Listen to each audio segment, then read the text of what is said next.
बच्चों, छायाचित्र में स्वयं प्रकाश जी हैं। नेताजी का चश्मा। बच्चों, आज हम क्षितिज भाग 2 में संकलित कहानीकार स्वयं प्रकाश द्वारा रचित कहानी नेताजी का चश्मा का अध्ययन करेंगे। बच्चों, चारों ओर सीमाओं से घिरे भूभाग का नाम ही देश नहीं होता।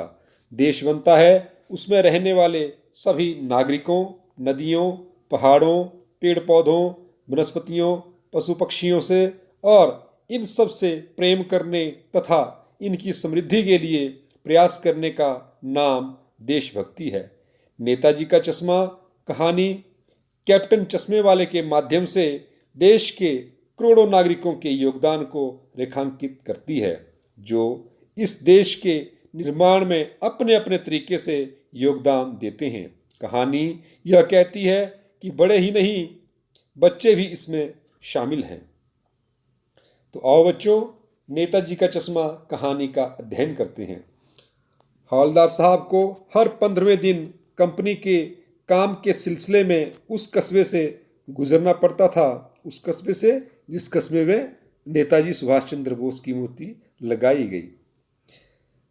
कस्बा बहुत बड़ा नहीं था, जिसे पक्का मकान कहा जा सके वैसे ही कुछ मकान, और जिसे बाजार कहा जा सके वैसा एक ही बाजार था। कस्बे में एक लड़कों का स्कूल, एक लड़कियों का स्कूल, एक सीमेंट का छोटा सा कारखाना था, 2 ओपन एयर सिनेमाघर और एक नगर पालिका भी थी। नगर पालिका थी तो कुछ ना कुछ करती भी रहती थी। कभी कोई सड़क पक्की करवा दी, कभी कुछ पेशाब घर बनवा दिए, कभी कबूतरों को छतरी बनवा दी, तो कभी कवि सम्मेलन करवा दिया। इसी प्रकार के कार्य जो है नगर पालिका वहाँ पर किया करती थी। इसी नगर पालिका के किसी उत्साही बोर्ड या प्रशासनिक अधिकारी ने एक बार शहर के मुख्य बाजार के मुख्य चौराहे पर नेताजी सुभाष चंद्र बोस की एक संगमरमर की प्रतिमा लगवा दी। यह कहानी उसी प्रतिमा के बारे में है, बल्कि उसके भी एक छोटे से हिस्से के बारे में।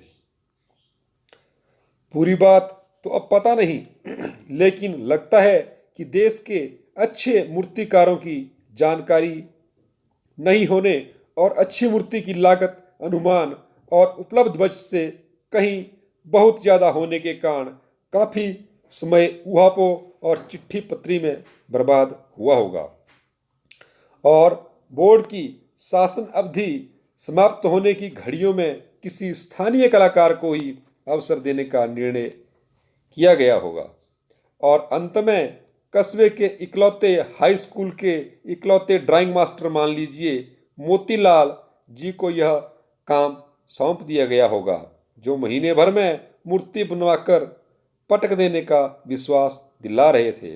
जैसा कि अमूमन होता है, अच्छी मूर्ति की लागत और अनुमान के लिए जो बजट होता है वो बहुत ज़्यादा होता है, लेकिन हमारे पास बजट कम होता है, तो इसलिए हम इस कार्य को सस्ते में करवाने के लिए किसी स्थानीय कलाकार को अवसर देते हैं। वैसा ही यहाँ पर भी हुआ, और अवसर ड्राइंग मास्टर मोतीलाल जी को दिया गया। जैसा कि कहा जा चुका है, मूर्ति संगमरमर की थी। टोपी की नोक से कोट के दूसरे बटन तक कोई 2 फुट ऊंची, जिसे कहते हैं बस्ट, और सुंदर थी। नेताजी सुंदर लग रहे थे, कुछ कुछ मासूम और कमसिन। फौजी वर्दी में मूर्ति को देखते ही दिल्ली चलो और तुम मुझे खून दो, मैं तुम्हें आज़ादी दूंगा वगैरह वगैरह याद आने लगे थे। ये नारे जो बोस जी ने दिए थे। इस दृष्टि से यह सफल और सराहनीय प्रयास था। केवल एक चीज की कसर थी, कसर यानी कमी, जो देखते ही खटकती थी। नेताजी की आंखों पर चश्मा नहीं था, यानी चश्मा तो था लेकिन संगमरमर का नहीं था। एक सामान्य और सचमुच के चश्मे का चौड़ा काला फ्रेम मूर्ति को पहना दिया गया था। हवलदार साहब जब पहली बार उस कस्बे से गुजरे और चौराहे पर पान खाने रुके, तभी उन्होंने इसे लक्षित किया और उनके चेहरे पर एक कौतुक भरी मुस्कान फैल गई। वाह भाई, यह आइडिया भी ठीक है। मूर्ति पत्थर की लेकिन चश्मा रियल, रियल यानी सचमुच का। जीप कस्बा छोड़कर आगे बढ़ गई। तब भी हवलदार साहब उस इस मूर्ति के बारे में ही सोचते रहे और अंत में इस निष्कर्ष पर पहुंचे कि कुल मिलाकर कस्बे के नागरिकों का यह प्रयास सराहनीय ही कहा जाना चाहिए। महत्व मूर्ति के रंग रूप या कद का नहीं, उस भावना का है, वरना तो देशभक्ति भी आजकल मजाक की चीज होती जा रही है। मतलब कहने का यहाँ पर यह है कि लोग जो हैं वो देशभक्ति को आज मजाक की नज़रों से देखते हैं। दूसरी बार जब हवलदार साहब उधर से गुजरे तो उन्हें मूर्ति में कुछ अंतर दिखाई दिया। ध्यान से देखा तो पाया कि चश्मा दूसरा है। पहले मोटे फ्रेम वाला चकोर चश्मा था, अब तार के फ्रेम वाला गोल चश्मा है। हवलदार साहब का कौतुक और बढ़ा। वाह भाई, क्या आइडिया है। मूर्ति कपड़े नहीं बदल सकती लेकिन चश्मा तो बदल ही सकती है। तीसरी बार फिर नया चश्मा था। हवलदार साहब की आदत पड़ गई हर बार कस्बे से गुजरते समय चौराहे पर रुकना, पान खाना और मूर्ति को ध्यान से देखना। एक बार जब कौतूहल दुर्दमनीय यानी जिसे दमन ना किया जा सके हो उठा तो पान वाले से पूछ ही लिया, क्यों भाई, क्या बात है, यह तुम्हारे नेताजी का चश्मा हर बार बदल कैसे जाता है। पान वाले के खुद के मुंह में पान ठूंसा हुआ था। वह एक काला, मोटा और खुशमिजाज आदमी था। हवलदार साहब का प्रश्न सुनकर वह आंखों ही आंखों में हंसा। उसकी तोंद यानी पेट, बढ़ा हुआ पेट थिरकी। पीछे घूमकर उसने दुकान के नीचे पान थूका और अपनी लाल काली बत्ती सी दिखाकर बोला, कैप्टन चश्मे वाला करता है। क्या करता है? हवलदार साहब कुछ समझ नहीं पाए।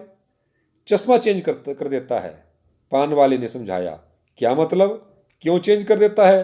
हवलदार साहब अब भी नहीं समझ पाए। कोई ग्राहक आ गया समझो, उसको चौड़े चौखट चाहिए तो कैप्टन किधर से लाएगा? तो उसको मूर्ति वाला दे दिया, उधर दूसरा बिठा दिया। अब हवलदार साहब को बात कुछ समझ में आई। एक चश्मे वाला है जिसका नाम कैप्टन है, उसे नेताजी की बगैर चश्मे वाली मूर्ति बुरी लगती है, बल्कि आहत करती है, मतलब आहत उसके दिल को चोट पहुंचाती है, मानो चश्मे के बगैर नेताजी को असुविधा हो रही हो। इसलिए वह अपनी छोटी सी दुकान में उपलब्ध गिने चुने फ्रेमों में से एक नेताजी की मूर्ति पर फिट कर देता है। मतलब कहने का भाव यह है कि कैप्टन के मन में जो है वो सुभाष चंद्र बोस जी के प्रति असीम श्रद्धा है, अपार श्रद्धा है। इसलिए वो उनकी मूर्ति जो बगैर चश्मे की है उसे चश्मा पहना देता है।